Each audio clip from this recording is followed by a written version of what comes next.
I'm Bo Maddox. I'm Robert Ortegon. I'm Ashley Chancellor. I'm Dakota Chancellor. This is Collateral Cinema.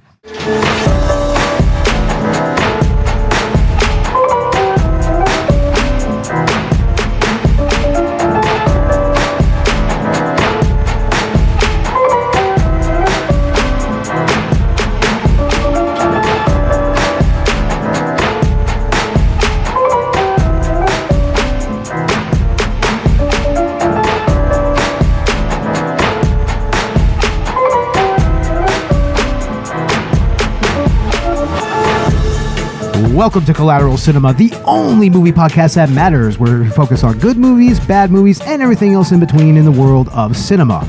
We're podcasting straight from somewhere in San Antonio, Texas, and yes, my friends, we are a 420 friendly podcast. So whatever you have, be it dabs, be it blunts, be it bongs, be it joints, smoke it if you've got it. What's going on, guys? What's up? Hey, everybody. How's it going, everybody? Man, it's great to be back finally, right? It's been a while, man. Shit. Yes, and we are in New Digs right now. We're in the new Section 9 studios here in San Antonio, Texas. A work in progress. A work in progress. I mean, the sound may not be 100% on point, but... This is our old stomping grounds, so I couldn't be more excited to be back. I was born here.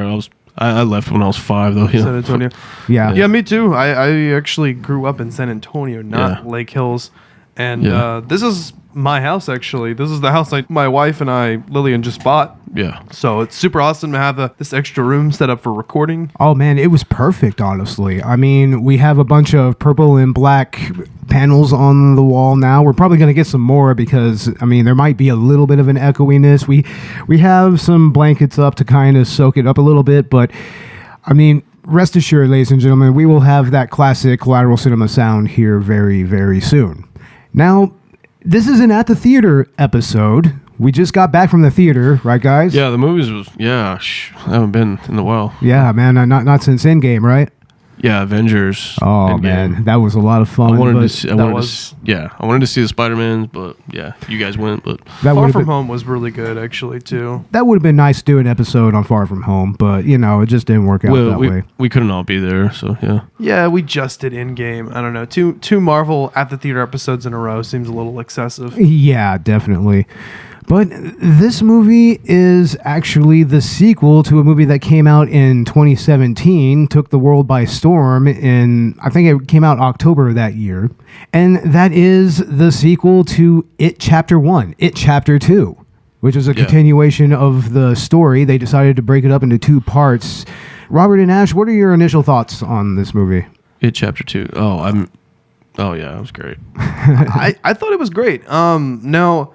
If you've been lingering online, you may have heard some criticisms here and there. We're not going to go too far. We're not going to, that's per usual. We're not going to spoil anything. I will admit that those criticisms are pretty valid, though. Yeah. You know what? Bill Hader's performance is phenomenal. That's all you need to know. I came into this thinking that because I've heard it wasn't as good as Chapter 1. And that's true. It's not as good as Chapter 1 because Chapter 1 is just a tight film overall. The pacing is perfect.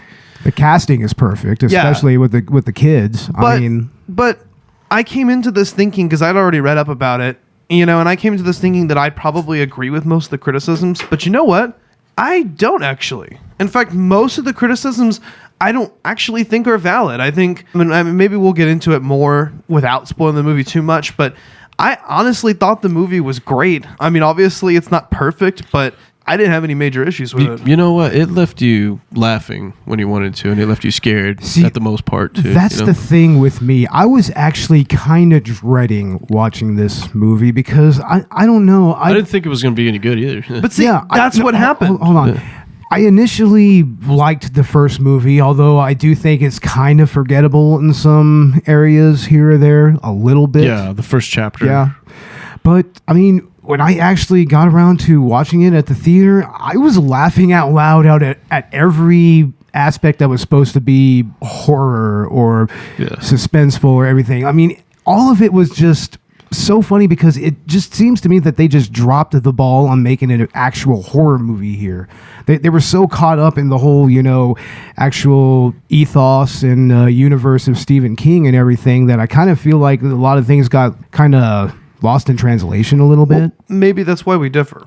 First off, I knew that the criticisms were getting a little overboard because the first thing I heard about this when it first came out, you can only get honest criticisms of a movie when they first come out because that's when people are actually not jumping on the bandwagon. That's when they just start. And the reviews were actually mostly positive. People were just saying, yeah, it wasn't as good as the first one. It runs a little long, maybe a little unfocused. Yeah. I actually disagree with that, but I'll get to that in a minute. But over time, I think people just started coming to expect less and less and less until it started just becoming this bandwagon thing to just hate on the film. You know, this thing kind of happens, and in this world of information technology, I think that happens too much. Yeah. And I think if you come into this having heard all of that, that's going to change your perspective. And then the other thing is that I came into this as just a continuation of the story I watched in chapter 1, and I think it excelled at that phenomenally. I don't have to look at this as whether it succeeds or not as a horror film. That doesn't matter to me. I'm not watching this as a horror film. I'm watching this because I'm invested in the story. I'm invested in the characters. And you can call it whatever the fuck genre you want. I enjoy it for what it is. I think in some ways, maybe it's because it's more of a fantasy horror than anything. Yeah. Like, I mean, I kind of feel like this is what they wanted the Dark Tower to be like a little bit. You didn't remember that movie that came out? The Matthew McConaughey and Idris Elba, right? Yeah, the Dark Tower. Remember that? That was like a gunslinger. Remember that? Yeah, I remember reading the book back in Job Corps, the first one, and it was an interesting story. I mean, That was a great story. yeah, and I mean, they definitely kind of dropped the ball in the movie. I mean, otherwise they'd be doing the series right now. But Yeah, I mean, the movie, I mean, it wasn't awful, but it was kind of forgettable. I remember Matthew McConaughey and Idris Elba Just being in that. Pulling a bunch of kids out to find the chosen one. Yeah, I mean, they kind of, I remember them, but I don't remember anything else about the plot. But and that's kind of sort of how I feel about It Chapter 2, 2017. I mean... Or It Chapter 1, you mean? It Chapter 1, yeah, in See, 2017. I don't know. To me, it's good for like a first-time viewing, but it just becomes forgettable the more and more you think about it. You know, I mean, the best things is pretty much Bill Skarsgård's performance as Pennywise to me. And the cast of the kids, that was great, but a lot of that was kind of being fueled by the Stranger Things, you know. No, you're right. The It did Netflix remind me of original. Stranger It reminded me a Things. lot of Stranger Things. Yeah, I mean, that was definitely an influence on this movie. I mean, it was also had a Spielbergian quality that honestly I don't think could have really translated well with them being adults. I thought the kids did phenomenal performance. I mean, it was interesting coming across. Yeah, honestly, I mean, the casting for the kids were pretty good. I mean, and they were actually the best part of this movie. Yeah, and I didn't grow up with the original, mind you. So I came into this with a clean slate. I went back and watched the original later, and there's a lot of good elements to it. But I guess coming into it with more of a modern perspective, I mean, it does feel a little dated. The acting can get a little corny at times. So personally, I actually preferred It Chapter 1 to the original. I know that's a hot take, but just, you know, coming into it, I think that the acting was better and it was just a better execution. But that's not to say, not to knock on the original. I think the original was something that was kind of ahead of its time. Yeah, definitely. Yeah, we had to show you that just so you have a comparison. Yeah. Just so you know what you're talking about. It's very important to check out the original It miniseries. I mean, especially like Tim Curry's performance as Pennywise is just so fucking iconic. That is the best part of that movie. I actually read an article in a Salon, of all places, where they made the argument that Tim Curry is still far superior to Skarsgård. They're both great. I can't say I like one over the other. I think they're both very distinctive versions of the character. The old one was fucking scary, dude. He was scary, but what was great about it, and this is what they said in the article, is that he worked on the level of just being a good clown.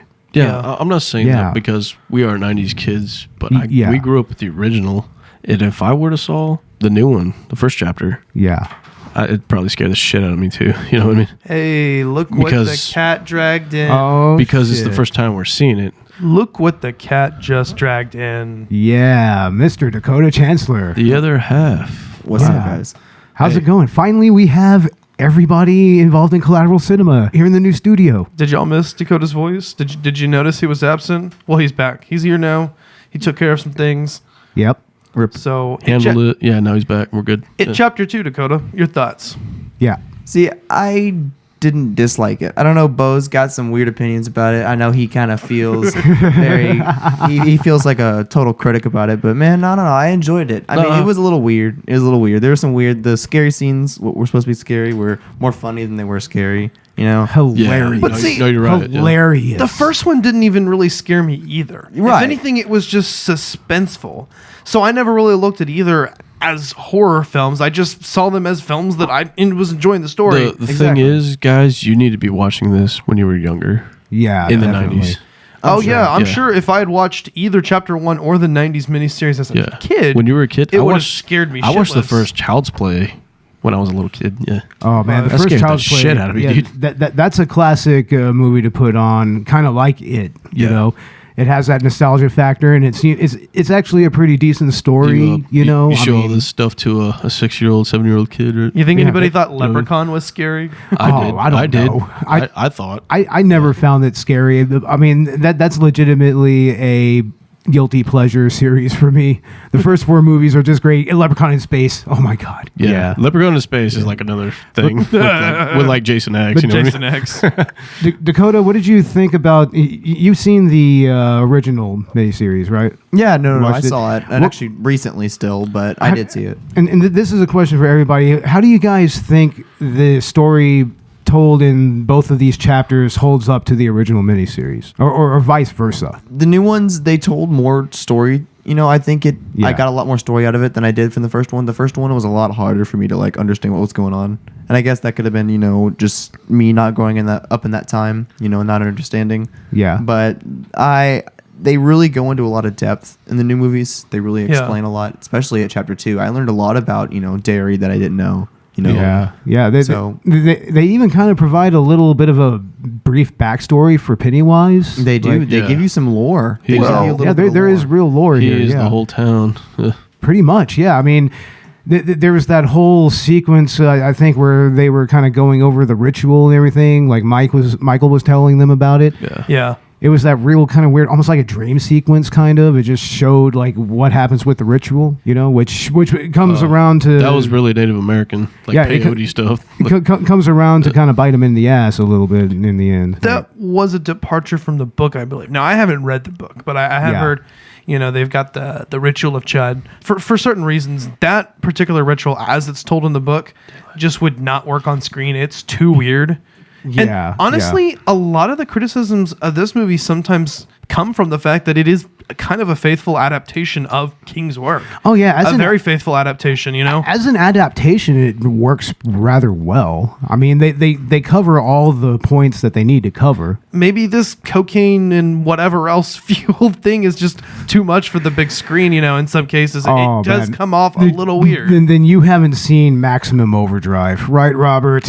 Yeah, I watched that too. Oh my god, that was Stephen King at his most coked out.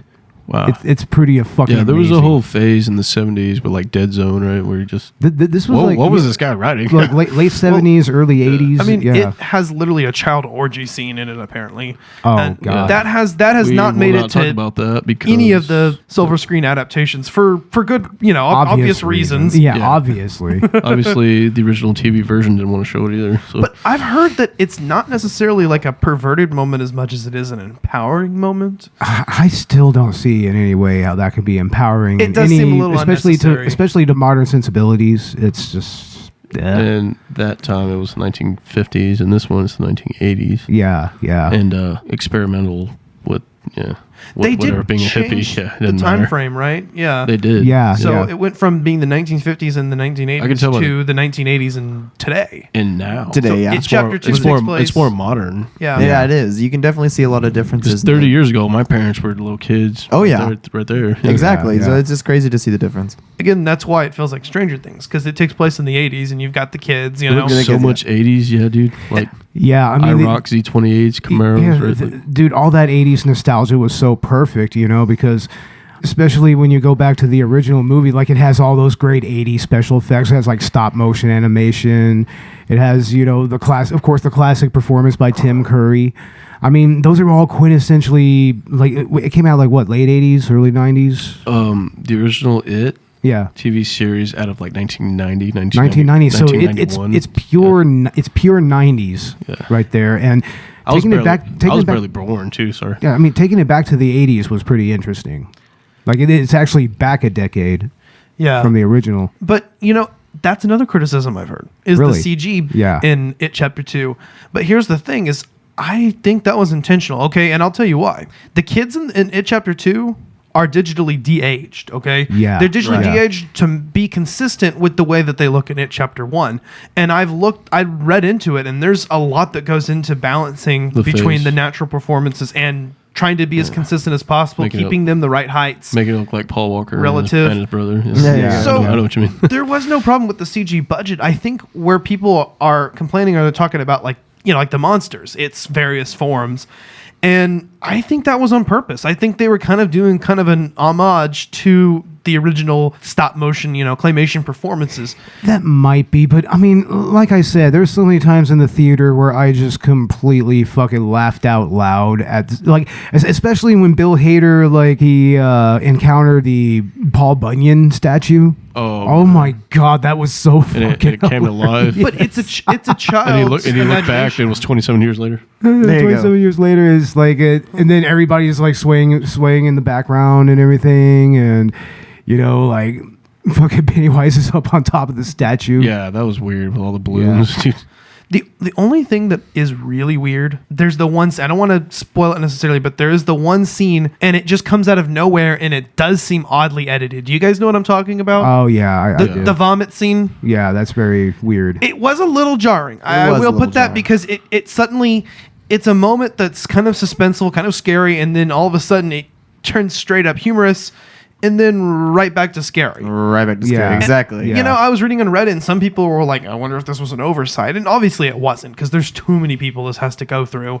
But it was odd. I wasn't sure what exactly happened there, but it made me laugh and I enjoyed the experience. So I think, that coupled with the questionable monster designs, like that just took me out of it so much, Case in point, the old lady. Yeah, it's like the old lady scene. We all know from the original what we're talking about. Oh man, the version they have here that scared the shit out of me. How did that scare you? That was the funniest thing I've ever seen. When I was a little kid, the original. Oh, the original version. Yeah, the original version of that.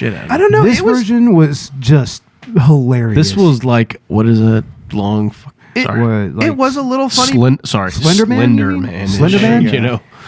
Maybe a little bit. Pennywise himself is kind of like Slender Man a little bit. But yeah, what I'm saying is, none of it scares me now. But when I was a kid, this stuff was supposed to scare the shit out of you. Yeah. The new one, the new old lady in this movie, it is a little funny, but at the same time, for me, it was just so grotesquely like ridiculous and like. It honestly it was a little freaky. It looked like something that came out of like Scary Stories from the Dark. Oh yeah, easy. Oh, the book. I don't even think it's good enough for Scary Stories in the Dark. I don't know. I enjoyed it. I thought it was kind of freaky, but it was fun. And then I like in that scene you kind of see her in the background before she makes her appearance as the grotesque monster. You know what? Did you notice that? I noticed that, and I feel that is such a huge cliche that it just kind of... I was just what the fuck is that? I don't know. It reminded me of PT. Even goddamn Hereditary, a great horror movie, fucking did that shit, kind of. And it's like, I don't know, that Jacob's Ladder bullshit, it kind of takes me out of it nowadays. It's like, man, haven't y'all been doing this shit since, like, Saw? Since Jacob's Ladder? Shit. What, like having you like in the background or something? Yeah, kind of that weird, fast, shaky kind of thing. Okay. Like that effect. I don't know. That shit scared me in PT when I played the game. Yeah, me too. Well, so, that just kind of brought that up. That's a game, though. That's different to me. It's a different experience. It is. A game is very different. In fact, in some ways more scary because like it is. Yeah. You have to push yourself forward. Like, Oh no, I love horror games and especially watching indie horror games on YouTube and stuff like that. I love the fact that Stephen King did a cameo his own. I felt that was way too on the nose for me because of course he's going to talk to the author character, another author. Course. Which is him. That's pretty much a trope of Stephen King movies in its own and right. And then he sells him back his original Stingray. Yes. Right? Yeah. Silver. He's like, that was my bike. He's like, it's mine now. I thought that was very poignant. It was kind of like him acknowledging the criticisms that he's gotten over the years. I think it's cool because he knew that was his bike. I think it was. Well, it's kind of a tradition, not unlike the Stan Lee cameos. Like, I mean, he's made a cameo in pretty much all of his movies, all the movies based on his shit. And incidentally, he was in Creepshow. Oh yeah, yeah. He played a character in Creepshow, the original, which by the way is getting a series on Shudder coming out real soon. Woohoo! Okay. Can't wait to watch more Shudder. Yeah. All right, dude, hell yeah, man. But I mean, Chapter 2 to me, it was just too over the top for me to take it seriously. I guess that's where I'm getting at. I mean, the casting was great. I mean, I thought Bill Hader was on point. Bill Hader was awesome, and Bill Skarsgård when he was on screen was fantastic. See, I think in many ways they underutilized him. You know, I've heard that, and I've heard that they said some people have said this is the other criticism I think is invalid. I have heard it said that he is not in this movie enough, but I thought he was in it just as much as he was in Chapter 1. Right. Just kind of peppered throughout, not all the time, but he's a constant presence, and it is in its various forms as well. And it kind of makes you savor the moments that Bill Skarsgård is on screen. Right. Well, you also got to realize that there's a lot of moments that are his presence is there. He's there. He's just not actually on screen. Yeah. You know what I mean? Like the whole scene where the Mrs. Kirsch scene. You know, that's made by him. That whole room, because that house, she leaves it later and it's in the old abandoned house. Yeah. Yeah. You know what I mean? It makes you wonder, like, how powerful is he? And then, like you said, Bill Hader stole the performance. I mean, he was fantastic. Yeah. He was pretty much running that whole fucking movie, like even chewing scenery every now and again. But in some ways, people have said in some ways that maybe it gave the film too much of a comedic tone. I could accept that, but no, the entire movie was comedic all the way through. From the supposedly scary elements, I think it was hilarious, funny and scary when you needed it. Yeah. Oh yeah, it was pretty good, dude. It wasn't even scary. But it wasn't scary, bro. It's good enough. Not as good as Halloween, but yeah. Halloween was, and you're not wrong about that. Yeah, the first chapter aired the same time we watched the 2018 Halloween. Yeah, and that's right. We did a theater episode podcast. I remember that. Yeah, that was our first episode of the second season. Last year, that was the 2 horror movies they released. Yeah. Was It Chapter 1 and the new Halloween. Yeah, and I remember that was quite a bit of buzz around that time. That was the thing. It's like, okay, you're going to watch Chapter It or you're going to see the new Halloween. And it was pretty cool. Where we went. We went. We went. We saw the new Halloween. Halloween. Yeah, we did that. That was fucking great. We did that episode. That was pretty good. And the new movies were definitely going to feature in future seasons. Like definitely. Halloween Kills. They start shooting the next one in October, and it'll be out in 2020. That's going to be great. So I mean, they haven't shot the movie yet, dude. That'll be perfect. We'll be in season 4 around that time, and we got to bring that up. Yeah, definitely. Yeah.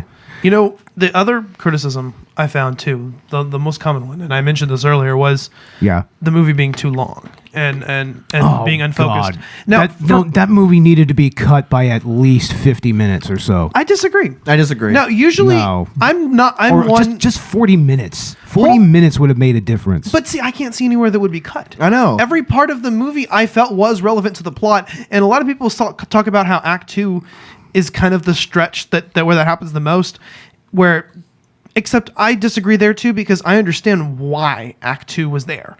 Okay, in the book, both the book and the original miniseries, it flips between the perspectives of the children and the adults. Now, they pretty much relegated the entire child portion to Chapter 1. So in order to retain some of that feel in Chapter 2, they add a little bit more flashback sequences. So I understand completely why Act 2 exists. And I got to tell you, there was no point in the movie where I felt, man, this is dragging on. Every piece of the movie, every portion, honestly seemed to flow, and I was following all along. Not only that, but I forgot where I was going with this. Lost your train of thought. It's okay. I lost my train of thought. I never felt like at any point that it was dragging on, like you said. I always felt like I was enjoyed in the movie. I was very enjoyed. What's the word I'm looking for? Invested, yeah. Invested in the story and the characters. Right. I was so everything about it was interesting because I didn't have. I know what you're saying. Just seeing how they would live up to the original actors. But that's the thing for me. Just continuing the story. Exactly. I was watching. That's the thing for me. In spite of all the actual references to the original plot points, I mean, it checks off everything on the box. Like, it still just seems very like a very by the numbers story to me. Like, or at least a by the numbers adaptation of it. Like, I mean, there was something special about the original I mean, honestly, I would argue that it's made for TV quality is what makes it special. I mean, that it's kind of emblematic of a time that's just not around anymore. It's got the TV style of Hallmark thing. Seriously, Hallmark is literally the only actual channel doing any made for TV movies. They pretty much cornered the market, them and Lifetime. Yeah. So it's like, and maybe that's why it's a little better for me, because I mean, that's just shit that you don't see on television anymore. Like even to an extent, some miniseries you don't see as much. Yeah, I mean, I can see what you mean from a nostalgic perspective. For me though, this was my original viewing. It was at chapter 1, and I enjoyed seeing that story played out. I really didn't have to compare it to the original, although I did watch the original in between watching chapter 1 and chapter 2. And obviously there are inevitable comparisons you'll make in your mind, but overall the choices that they made, I kind of agreed with. I know there were some points where they were more faithful to the book, and there were some points where they took some things out that were a little unnecessary to the plot they were telling. Yeah. And I don't know, I was really invested in it, and I honestly, I think I prefer the performances in the new ones just because I think the actors were really well chosen. The dialogue is on point. It doesn't really come across as cheesy or corny at any point, and that's kind of an element that does exist in the original for me, and it does take me out a little bit. I have to admit, I thought the child actors were great, and then the adult actors they chose really do not only look but feel like their counterparts. Honestly, yeah, a lot of them, I really felt a good resemblance and a good, wow, they really are the same character. Yeah, I'm really not. No, you're right. I'm really not going against the casting. Right. I mean, it was pretty on point. We were all impressed by the casting. It's almost like they didn't change. I mean, James McAvoy. James McAvoy. He was such a good actor. Bill Hader. Yeah. There's so many good ones that I can't even in many ways. Oh yeah, true. In many ways, it just feels to me like the actual child cast, even de-aged as they were still more memorable here than some of the scenes with the adults. I will say the child cast impresses you more, I think, because they're children and because they were really good. Oh yeah, I mean they were on point, and that was excellent casting on their. I mean, I think one of those kids was on Stranger Things, right? The kid with the glasses. Yeah, Finn. What's his last name? Finn Wolfhard. Yeah. Yeah. And that's Richie, and who's later played by Bill Hader. Now, because the characters were so on point, and because the adult counterparts matched their child counterparts. Yeah. For me, I didn't have to do as much comparisons because they felt like the same characters, just older. Each one of them had their own on-screen time. You know what I mean? Yeah. Like each one had their own scenes, where they go get their artifact and they go do something. So you got a moment with each one of them. So you got to understand. Yeah.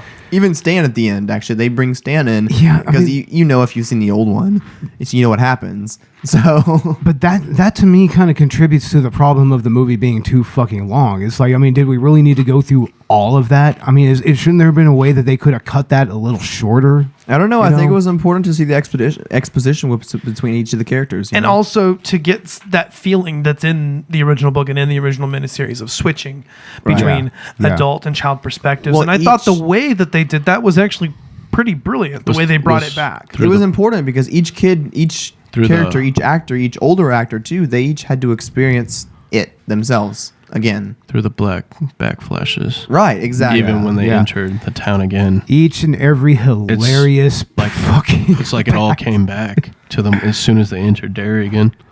Oh man. As soon as they left, they forgot everything. that kind of shows you how powerful, it was. Yeah.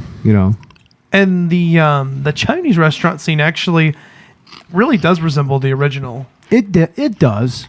I thought that was I'll admit that was great. Yeah. I'll admit that was one of the better scenes in this movie. definitely. Just like the original. Like seeing their personalities come back alive, seeing them meet each other again. You know, you've got Richie and Eddie. Yeah. I mean, there's something really special about that. Richie being a stand-up comedian. With a really nice red car. Yeah. I thought, you're talking about the original now. Both of them. It was the same one. Yeah. I thought that was a good modern revision because I believe in the book he's a DJ. Yeah. And he's a talk show host in the 1990. In this one, he's a stand-up comedian. Stand-up comedic and actor. I feel like that really works, and that's a good modernization. Especially given who they actually picked for that role. Right. With Hader, you know? Yeah, you get all that SNL back. Yeah, I mean, you have his comedic talent there. I mean, in his timing and everything. I mean. There you go. Robert, he has a Mustang in the new one, a nice red Mustang. What does he have in the old one? In the old It? What kind of car is it? It's like an 89, 1990 IROC. Something happens to you when you leave this town. The farther away, the hazier it all gets. But me, I never left. I remember all of it.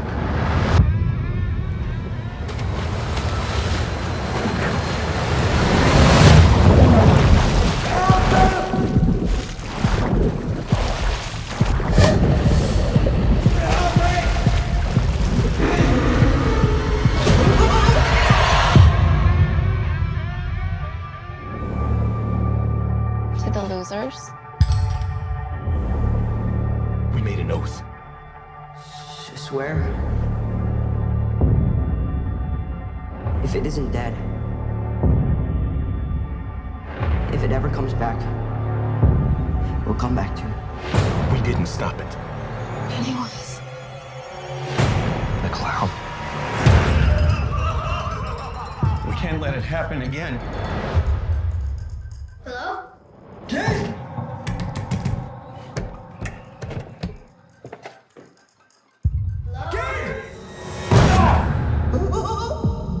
Hello.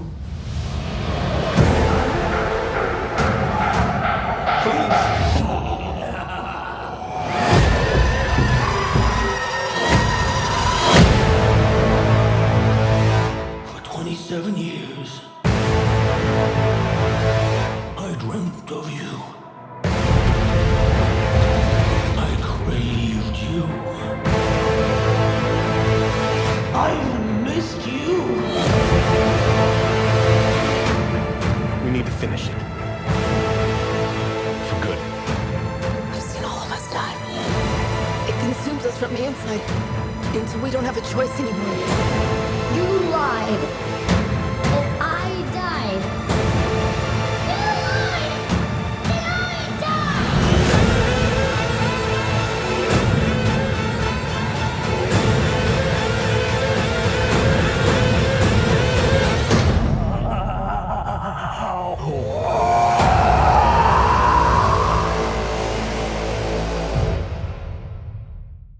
Z28 Camaro. See, I can ask him any question. It's got a about a car. He knows 350. it. It's got a 350 with a 400 turbo transmission. God damn, dude. That's what's up. Yeah, we've actually got part 2 of the miniseries playing in the background as we talk about this. We're That's at the the- inevitable comparison. Yeah, we're at the library scene. Everybody knows, you know, that shit. It's like, oh man, Tim Curry was just he's so priceless here, man. Oh yeah, he is. I mean, he even makes all those corny ass jokes that he's telling just seem so hilarious but also intimidating. See, I mean, that's kind of something I think was missing a little bit from Skarsgård's performance, was a little bit of that whimsy. They kind of had it a little bit in the first one with the dancing clown scene. Oh, that was funny. Yeah, that was pretty funny and surreal and everything. But funny and terrifying at the same time. yeah, but I don't know. Comparing that to how clownish Tim Curry's take on Pennywise is, it's just I don't know. I just like this one better because he still feels like just a corny old-timey clown, but funny. Yeah. you're still intimidated by him. Oh, yeah. He's still terrifying. Even right here telling these jokes and doing his weird laugh. There's something terrifying about it, and the fact that he's making all that noise and Homeboy has to yell over something that nobody else is perceiving. Yeah, nobody else but him is hearing it. I mean, that to me is how you. It's like you still have your childhood innocence when everybody else forgot. Yeah, it's like there's the whole town forgot. I mean, there's a real subtlety to that scene that I think is really, really fun. I mean, it's subtle in its unsubtlety in some ways, if you get what I'm saying. They still kind of have their child innocence. Yeah. And hadn't forgotten. I'll give it that. The original does do a better job, I think, of portraying the whole... I like when the adults like have the blood on their hands. Yeah. And... Yeah. But they don't notice. And like you said, Tim Curry's whimsical performance, that's something that, it doesn't translate into the new one. I think Bill Skarsgård just went for something completely different. Yeah, he did. I think that was important. I think he wanted to have a distinctive performance. I don't think people wanted him to have to compare him to Tim Curry. Yeah, but, I mean, that's the thing. He's going to be compared to that, and to me, there is no comparison. Tim Curry is superior. Yeah. He's a superior Pennywise all the way. Big shoes to fill, you know?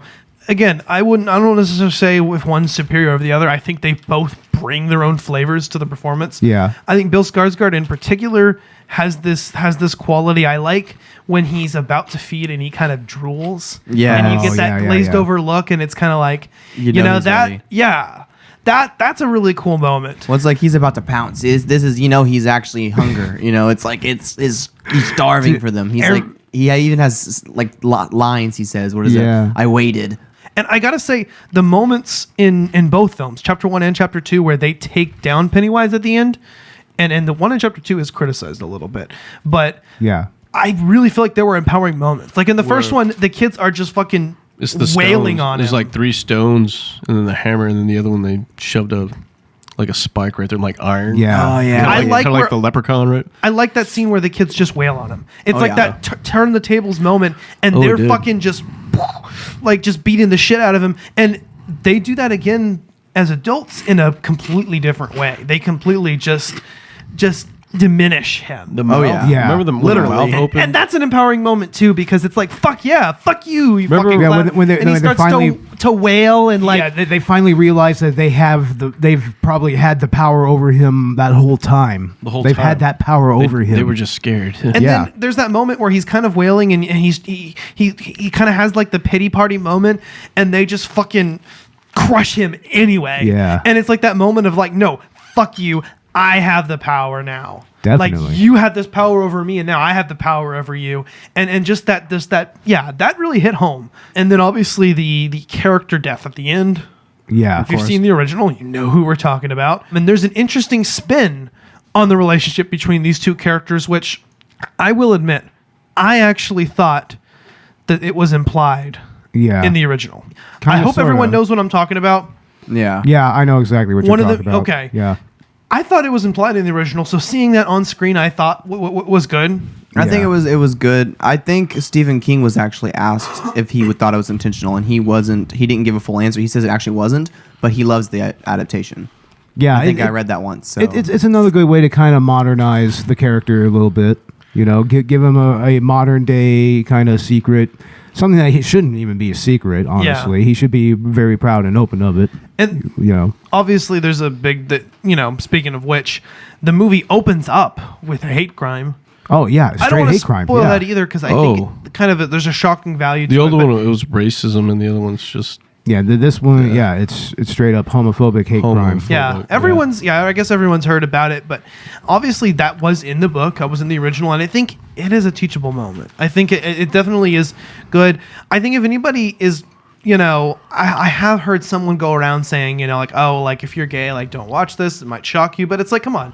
The original, he fucking ate a kid's arm off. This movie is shocking. If you're gay, don't watch it. It'll offend you. True to life shocking. Why would it offend you if you're gay? Yeah, seriously. I'm pretty sure they don't give a shit. That shit that they fucking live with in their community all the time, dude. Yeah. I mean, they know what goes down there. It's just, it's bringing that to reality. Yeah. And even though those people were doing bad things because of, and committing that hate crime because I know it's kind of like you're an outcast because like racism and then sexual... Even though they were doing it because of its influence. Exactly. I mean, that happens in real life. It does. No, it does. I think those adults actually felt that way, and they just were made more violent. Those moments define you. But I mean, you also kind of have that undercurrent of, they kind of bring up how nothing's really changed there when it comes to the homophobia, because Eddie Bowers and there's that scene where Eddie Bowers and his friends, like they're in the arcade, and they think Richie, they think Richie is because trying to hit on his brother or something. His brother, because he wants to play Street Fighter with him. Yeah, and it turns into this very nasty homophobic thing. It's like, Jesus Christ. And it looked like he was just looking for a friend.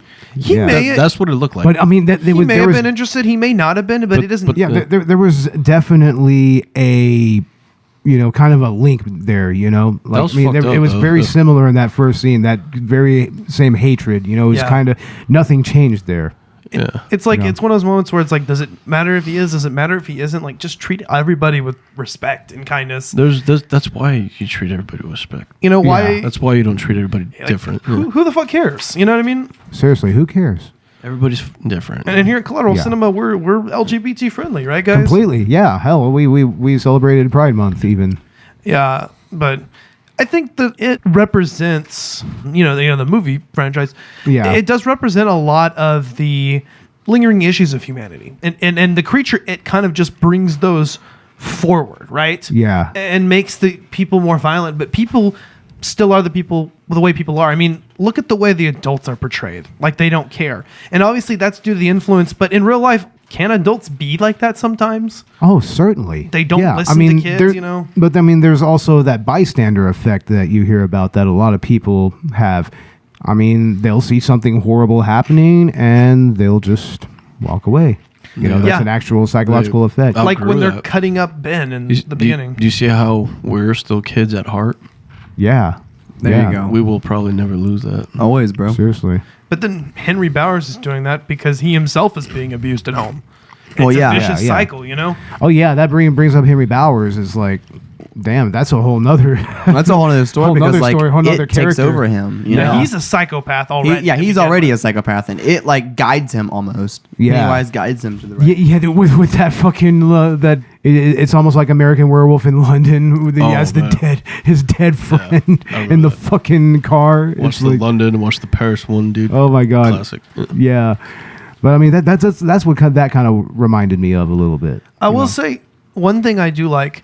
The original kind of did have to hold back being a made-for-TV movie, whereas this one actually does portray everything in the book and portrays these violent, hate crimes the way that they are, and the violence the way that is. I mean, you've got, like I said, the homophobia straight up in the beginning. You've got, the whole thing with Beverly and her father was kind of downplayed in the original. It's in full force in Chapter 1. It's a little more implied in the original. It's more movie. implied, and here it's more explicit. It's more explicit, and even like with the shopkeeper, the pharmacy guy who also had, you look like Lois Lane. I'm just like, that's so freaky. Which doesn't even make sense because does Lois Lane even wear glasses? No. Nah, I don't think so. It was Clark Kent. That dude was stupid. He was just like, Yeah. Yeah. Like a knockoff Adam West. I'm sorry. Yeah, kind of, sort of. Old version. He wished he was Adam West. You know what else is cool? I like how all the characters kind of revert to their original personalities, because in the original they kind of seem to have overcame, right? As kids, Beverly stood up to her father. Eddie stood up to his mother. Bill doesn't have a stutter. Ben isn't fat. Yeah, you're right. Ben, Richie started. He actually did stand-up comedy like he wanted to do. Like he uses comedy for something good. But what I'm saying is, I'm talking about when they overcome their demons. I see what you mean. At the end, Ben gains a little bit of confidence, and Richie kind of seems to be able to take things more seriously. And then the characters kind of all seem to revert back. Bev is with a guy that's just like her is with a husband that's just like her dad. And Eddie was with a woman that's just like his mom. Yeah. And in the original miniseries, it is his mom still. Yeah, definitely. You remember? Yeah, you're right. Still telling them what to do. Yeah. Yeah, and the abusive husband was also in the original movie as well. Bill Beverly's husband doesn't have a stutter as an adult, but it does come back. It comes back when he remembers. As soon as he learns about it. As soon as he remembers it. Yeah. Ben actually does seem to have done pretty well for himself. Yeah. In the original, he's Eddie writing movies, he's writing books, scripts. Jeez. And he always loved Beverly. Yeah. I will say it is a little bit weird pushing the Ben and Bev thing. Honestly, okay, I know that Ben's the one that wrote the poem for her. Yeah. But if we're being honest, Beverly thinks Beverly had a connection with Bill. Yeah, but Bill also has a wife and Ben doesn't, and Beverly just left her husband. Yeah, that's true. They were building for that. It's kind of like they found each other. Yeah. They even totally years later when he wrote her the poem. Ben waited, exactly. He had the name Beverly in his wallet the entire time. At the end when they recited the poem, it's like, yeah, you wrote it. He did, but obviously Bill and Bev had more on-screen moments together. It is a little weird, and that's in every adaptation. That's what happens. They both went their whole lives thinking about this poem. He had it in his wallet. And let's be real. I mean, she thought it was Bill because she wanted Bill. No, she didn't like Ben until he was handsome. Even in the skinny. original, she thought it was always Bill, but yeah. On that note, Ben didn't say anything. How does Ben, actor as an adult, end up still reminding me of the child actor, even though he's completely different and he's skinny? I know, right? It's like the eyes. He's got the personality. He always loved Beverly. That was his first love too. Yeah. I don't know how they managed to do that. And then reciting the poem, I guess they both just fell in love with each other again. Yeah, definitely. I mean, I think the love story was interesting, but I mean, I could have done without it as well, to tell the truth. I mean, like I said, I feel like maybe in the book there's more instances of the romance between Ben and Bev, because it seems like as kids they're really pushing Bill and Bev, and then as adults they're really pushing Ben and Bev. Yeah. And it's kind of weird, but you've got that typical love triangle going on. And that's quite essential. The love triangle. I mean, it's like it's present in all versions of the story. Yeah. But I mean, I don't think it really adds anything, nor does it really take anything away from the story. Like it's just kind of there for me. I see what you mean. Yeah, it's just there. And Audra's role was downplayed. Yeah, and also Bev's husband was downplayed in this one. Yeah. They kind of took their parts and Derry completely out. Yeah. I don't think that homeboy even recovered his wife from Pennywise, did he? She never even came there. She never came to Derry. Yeah. So I mean, and obviously, I think that's fine for the context of the story they chose to tell. Those parts are a little extra. It's like anytime you see something cut from a book, it's just a little weird when you do see it in one adaptation and not the other. Yeah. But obviously, I think they chose to depict what parts they felt were important. And Stephen King did approve this. He did greenlight this, right? Because he cameos in the movie, and obviously Stephen King is critical, and he did not like The Shining. He's public about that. He still doesn't like that movie. Okay, if he doesn't like The Shining, then explain the scene. He doesn't like the Johnny scene. Jack Nicholson's Here's Johnny. But there's a Johnny scene. There's a Here's Johnny scene. It was at that one. They did Henry Bowers. It was Henry Bowers. Here's Johnny. He does. Yeah, that's right. Door, yeah, just very quickly. Is that supposed to be like was a reference to The Shining of Jack Nicholson. Well, obviously. I'm pretty sure Chucky did that too. There you go. So, I mean, if Stephen King likes this movie, then I like it. You know what I mean? Oh, yeah, he does love this movie. Yeah. So, and he likes the original too, right? Yeah. Yeah, I mean, it's good that it gets his seal of approval. I mean, it's been 30 years since there hadn't even been a remake since the 90s. So yeah, I think we're all gonna love it. The remake justifies itself, I think. Chapter 1 and Chapter 2 together. I mean, it's a new story. In a world where people constantly, look down on the idea of remakes and reboots, I think this one justifies itself pretty well. I agree. People do 30 years later, it tells a new story. Yeah, people do reboots just for the next generation. Sometimes they do reboots for pretty much just cash grabs. I mean, there's a lot of obvious. No, you're right. But every 10 years, something has to live up to a younger audience. I don't think reboots and remakes are Spider-Man and Batman. No, not at all. I mean, Hollywood's been doing them for ages, and there are some remakes that are truly great films. Like, for instance, they remade True Grit, like House of Wax. You know how many times they made House of Wax? Like 5 times, dude. God damn, really? It's like 4 or 5 times. Yeah. I don't understand when people are like, "Oh, you ruined the original." Blah blah blah. We didn't ruin the original. Is still there. You can watch it. You don't have to watch the new one. Yeah. And as far as the argument goes, oh well, if Hollywood's spending too much time on remakes and reboots, we don't get any fresh ideas. Why don't? Yeah, exactly. There are still plenty of fresh ideas, and to be fair, maybe 70-80% of them aren't even good. No, but it makes more sense to capitalize on something that does work. Why would you? No, a lot of that's true. Why would you keep remaking something when you can just have a fresh, newer idea? Well, I'll tell you why. Because sometimes those fresh ideas suck. I'll be honest with you. See, the fresh ideas are left up to us, the indie filmmakers. Yeah, exactly. Okay. Yeah, but I mean, the thing is that people in the industry remake and reboot shit because it sells. People keep coming back to it. You keep you kind of have to. That's the model. Hollywood thing. You keep coming back to that. Yeah. A movie exists to make money. I mean, isn't that kind of inherently the problem with it, though? That eventually there will be kind of a little bit of an artistic drought because of it. I won't deny that does happen over time, but the movie industry is still thriving. Yeah. Fresh ideas still happen all the time, even amidst remakes and reboots. You just have to look for it. And I'll tell you what, if you're tired of it, go support your indie filmmakers. I do. 100%. There's lots of fresh ideas coming from indie filmmakers. We are.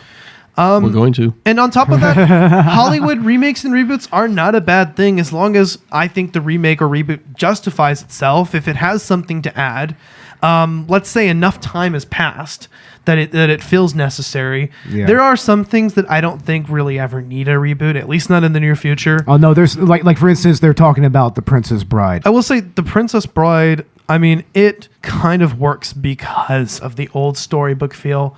I'm not sure how a remake would work. Yeah. I'm not going to say I'm going to refuse to watch it if they do it. Carrie Elwes wasn't on board. I think there's too much backlash. They probably won't even do it. Yeah, I don't see why it would be. I don't think it's necessary. That's one of those golden movies that needs to just stay there. Or something like Citizen Kane. It is timeless. Yeah, I remember watching Princess Bride. How do you remake Citizen Kane? Or like something that's such an intensely personal movie for Orson Welles. The Lord of the Rings. Just a perfect adaptation, near perfect adaptation of the books. Harry Potter, and that's a book series I did read. The movie is not, there's not completely faithful, but it's a pretty damn good job, and I wouldn't want to see it done differently. I think it's because you grew up with it. See, for instance, people would say that about it. They grew up with it. They wouldn't imagine another need for a remake because, like, when we get older, Harry Potter, it's going to seem like, oh wow, they made that 30 years ago. If you remade Harry Potter right now, would you get pissed off? Right now, because there just hasn't been enough time. Exactly. Yeah. It's kind of like and our Batman, Bo, is Michael Keaton. Fuck yeah. See, with superheroes though, the reason that happens though is because people still want to tell stories. And there's a lot of stories to tell in comic book lore and everything. There's a lot to tell, and the actors age over time, or the movie franchises just end up, going down the drain. Which the Michael Keaton run, not specifically the Michael Keaton run, but that franchise run as it went down to passed down to other actors, Kilmer, See, George Clooney, went down. It's an honor to put on that cow. And then to Joel Schumacher. You go from Adam West, from Michael Keaton, to who else did it? Val Kilmer, George Clooney, Christian Bale, Ben Affleck, Robert Pattinson. I think it's Michael Keaton and Christian Bale. Yeah, really. I don't know. I think Christian Bale lived up to the original. I think that I want to really, really, really, really see what Robert Pattinson does with the character. I do too. I'm not angry about that. That didn't even come out yet, but everybody wants to see it. Yeah, because Pattinson has turned out to be a really, really amazing actor. Like he's about to release a movie called The Lighthouse. It's like another kind of horror-ish movie that's made by the same guy who made The Witch. Right, and he's acting opposite Willem Dafoe. Oh, nice! Really? Yeah. So it looks like it'll be like a serious. Robert Pattinson is good outside the Twilight series. Right. That's what I'm saying. I don't know if you've seen him in any. Yeah, you have to look past the Twilight series. You have to look past that. He looks past it. He hates the. You know what? That kind of messed him up a little. It wasn't too bad. I'll be honest with you guys. I read the Twilight books. They're not the best. I mean, the writing's a little subpar, but the story was interesting enough. And the movies are it's like popcorn movies. They're entertaining enough. Here's the entire Twilight series in a nutshell. Man is going to make all the choices for the women folk. That's pretty much that entire series. I will say the sparkling thing did put me off. I read the book before I watched the movie, and I don't even know if I care about the sparkling shit. I'm indifferent to it. I was reading. Okay. Well, I was in high school when I graduated when that came out. Yeah, and those toys were Burger King'd. Okay. Seriously, they had Twilight toys at Burger King? Yeah, I remember that. What? I was there. What? I remember this. When people didn't want to have sex with Angel anymore, they wanted to have sex with fucking Robert Pattinson's Twilight. Angel, that's good. That's good. Fucking David Boreanaz. I remember that. I was 18 years old, and it's like, okay, we're moving to vampires. We're moving to vampires again. Yeah. All right. Why isn't that werewolves? Guys, it sounds like we're going on a tangent here. We're going off trail here. That's kind of a trademark for Collateral Cinema. We're going off topic, but yeah, it's okay. It's not Angel anymore. Nope. Dave Brunias. That's hilarious. Bornias. There he is. Dude, I don't know how to say his name, but he was in a Supernatural. You're making young girls dream about vampires and werewolves again. Bones. That's what you did in the 90s. Yeah, that guy. Oh, Bones. That guy was Angel. Oh yeah. That was his big role. He got discovered by walking his dog. Really? Yeah. That's actually pretty cool. That is crazy. Well, all right, guys. I think we're going to start wrapping things up. Let's give our final thoughts and maybe go ahead and give a little rating from 1 to 5. You're like, what do y'all think about this movie and it chapter 1 and 2 as a whole? What do you think? I think it gets a 4 from me. That's a pretty good. I wouldn't give it a 5. Maybe, yeah, I think a 4. 4 is a pretty good number. 5 out of 5 or 5 out of 10? What do you say? Oh, I thought you want to do out of 10. It's out of 5. At 5 out of 5. So 5 is the 10. Okay. Right. I will say, It Chapter 1 is a 5 out of 5 for me. It Chapter 2 is 4 out of 5, maybe 4.5 out of 5. So they average out to somewhere between 4.5, 4.75 for me. Yeah. But yeah, like I said, I have to add those fractals. I know. God damn it. I think I probably need to rewatch Chapter 2 again, really have a full opinion. But yeah. I enjoyed it. I came into it thinking that I wasn't going to like it as much as I did, honestly, because of the criticism I saw online. Yeah. And, well, I did know that I was going to like Chapter 1 better. I mean... And that did turn out to be true. Chapter 2 was not as disappointing as I thought it would be. Honestly thought it was great. I think the only reason why I don't like it better than Chapter 1 is just that Chapter 1 was just so phenomenally well done that it's kind of hard to top. Right. And then obviously the original is a big thing to live up to. Yeah. As compared to the original, I think that I think they do hold up to the legacy. I think that they're also their own distinctive tale. I think you can watch both separately. I think we kind of waited too long for Chapter 2 to come out too. You think so? I think so, right? What do you think? I think we did too. Yeah. That should have come out maybe a year or two. At least right after. Maybe they should have had the movie already in the can and should have released them kind of. It would have made more sense to film back to back, especially with the child actors aging having been an issue, right? By the time those kids are 20 years old too. Exactly. Or they should have known what they had some foresight and pre-recorded those scenes that they wanted those scenes. You know what I mean? Especially the back flash scenes. It's the same director, just right? being more Andy modern. Muschietti, is how you pronounce it? I think that's how it is. It was still good though. I mean. Yeah, it was great. Now it's interesting that it takes place in 2016. Yeah, it does. Which is interesting. So you think it would have happened a little bit closer to that? 26 years old. Damn. Terminators came from. Now, as far as my thoughts, I think the casting is spot on. Like I really like Bill Hader. I liked James McAvoy. He was great. I do feel that Skarsgård is a little underutilized, even more so than the first movie. Yeah. And all the horror elements was just unintentional comedy to me. It's too funny for me. I can't take this movie seriously. So I'm going to give it a solid 3.5. All right. That's higher than I thought you'd give. So fair enough. It's a 3.5. I mean, it was entertaining, just not for the ways that they wanted it to be entertaining. Hell, I watched 2 children die on screen and laughed at every one of them. I fucking laughed my ass off at it. The one in the fucking funhouse. Oh, that was freaky, actually. Damn, the funhouse death. That was so fucking hilarious. Like a narcissist, right? I know. That's what I'm saying, Bo. You're like narcissist. No, I'm just jaded. I'm a jaded. Laugh too when everything goes to plan. Everything goes to plan for me. Everything excellent. Exactly. Well, all right. That's our take. Did I give my take? Yeah, go ahead and give your take. Yeah. Sorry, Robert. 4.5 because I thought they almost lived up to the original, and it's still good, and you should go see it. Right on. I still think even with the rating I gave it, you should definitely go and see it. People should go see this movie. I mean, yeah, you need to finish the story that you started. Finish it. Yeah. Finish what Stephen King wrote. So from my perspective, don't expect it to be that scary or that horrific. It's funny. It's a funny movie. I don't know. We're old now. I think you have to be a little kid to watch this. Yeah, I can understand that. It scared the fuck out of us when we were little kids in the 90s. Oh, yeah. But I don't know. Our kids nowadays, aren't they maybe a little jaded in their own ways? This is kind of everybody that listens to us now. Our 90s kids are like us, bro. Yeah. We're Kenan and Kel. We're all that, dude. Fuck yeah, man. Yeah. Oh, shit. We're all that. And they brought back all that. Yeah. Reboot. Well, all right, ladies and gentlemen, we're going to go ahead and cut it here. You can find us on Podbean. You can find us. We used to be on Podcoin, but Podcoin is no more, unfortunately. That sucks. Yeah, unfortunately for Too us. bad. You know? For Podcoin. So, yeah, definitely rest in peace, Podcoin. You were fun while it lasted. It was a lot of fun. It was a good ride. It was a good ride. You know, interesting idea and everything.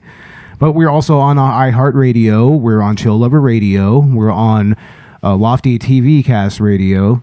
Like we're on SoundCloud. We're wherever you get your podcasts, ladies and gentlemen. But I mean, especially check us out on iHeartRadio and Spotify and Apple Podcast. Definitely. And we do have a Patreon that has full-length movie commentaries uploaded. We finally did it, ladies and gentlemen. We did it, guys. We finally got them up. We did it. Who did it? Who did it, Bo? Who did it? Okay, yeah, you did it. I did it. Okay, yeah, there you go. Ash did it, everybody. Your brains? Okay. Yeah, Ash is the brains of that operation. But yeah, I mean, you can the tiers start at $1. You can get a shout out on the show starting at near the end of the show, starting this season. So, yeah, definitely become a patron. You can also become a patron at our Podbean page, and also check us out on Twitter and Facebook and Instagram. Like, I mean, you tweet at us. I mean, whoever's available will respond to you. Like, I'm trying to be a lot more engaging, especially with our indie filmmaking. We will review you especially if you're a San Antonio actor or podcaster. Yeah, definitely. And also, I'm going to go ahead and announce this. I mean, we already have some indie movie reviews lined up. Yes, we do. You know, it's like I won't go into what they are, but I mean, also, I mean, we got contacted by a First Glance Film Festival. We have directors sending us requests. We have directors sending us their screeners and everything. So we're going to get to that. We have. Like, I don't know if we have enough indie movie reviews. Yeah. We might do like a 4-part multi-review in one episode. Just review like 4 movies or something like that. I think we're going to be pretty booked for a while. Oh, yeah, we are. We're going to be pretty booked. So if you're an indie filmmaker, like, drop us a line. Send us a screener. Especially if you're San Antonio film actor or filmmaker, we will give you a special shout-out and request. Yeah, definitely. So, kind of reach out to us. Yeah, reach out. So yeah, indie filmmakers, reach out to us. Definitely. Also, stay tuned for Collateral Cinema Season 3. Season 3, starting with Suicide Squad, which I am going to take all you motherfuckers on. You know, in Suicide Squad. Yeah, this is going to be a civil war, and we are going to have Michael Cornwell with us from the Country Club podcast. So, yeah, check them out. He's also not funnier than me. I'll out-funny that guy on our own show. Oh, really? Fucking hey, dude. He's not funnier than me. Oh, shit. I will prove that. Oh, Michael, I know you're listening. Live. You hearing this shit, man? No script. Live. I'm sorry. This mother. Live. Well, why don't you come on the Country Club sometime? Yeah. Because I'm shunned. Yeah, nah, dude. Not shunned. He doesn't want his SNL career. No. Exactly. It's nothing to Michael. It's nothing to Michael. I mean, we grew up together. We were in high school. Yeah, I got you, man. I love that guy too, but I bar back those nights. I'm sorry. Yeah. You are working. So I know Michael. We grew up together too. Yeah, he's a good guy. So the guys from the Country Club. But anyway, we're gonna go ahead and get out of here. But before that, we're gonna also talk about Collateral Gaming. Oh, that's right. Video game podcast. Gaming. A little shout out. Collateral Gaming is also starting up season 2 at the same time. We're starting with Uncharted, the Nathan Drake collection. Isn't that right, Dakota? No, it's so exciting. We've been getting through the games just back to back now. I have to say, Uncharted is they're not half bad games. They definitely have a cinematic quality too. Yeah, they definitely they feel like action movies. Yeah, straight up. Yeah, you're straight up playing action movies. Yeah. It's badass. So stay tuned for that. We have some indie game reviews lined up. I know that we've done a lot of over-promising and under-delivering. We hope to get a better handle on that season 2. Maybe not let you know what we're doing until we're sure that we're doing it. Yeah. Because I'm pretty sure the next thing that we're doing is just going to be that Uncharted. So other than maybe a short extras segment to coincide with the release of this Collateral Cinema episode. Yeah.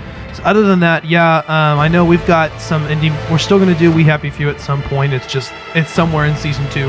Anyway, that's it. All right. And with that, ladies and gentlemen, we are done. I'm Bo Maddox. I'm Robert Ortegon. I'm Chancellor Ashley. I'm Ricardo Chancellor.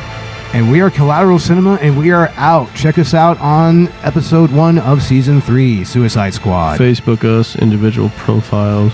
Yes, definitely. And also go follow Collateral Gaming because Collateral Gaming is better. Instagram, Facebook. Collateral Gaming's now better because we made them. Remember that. So.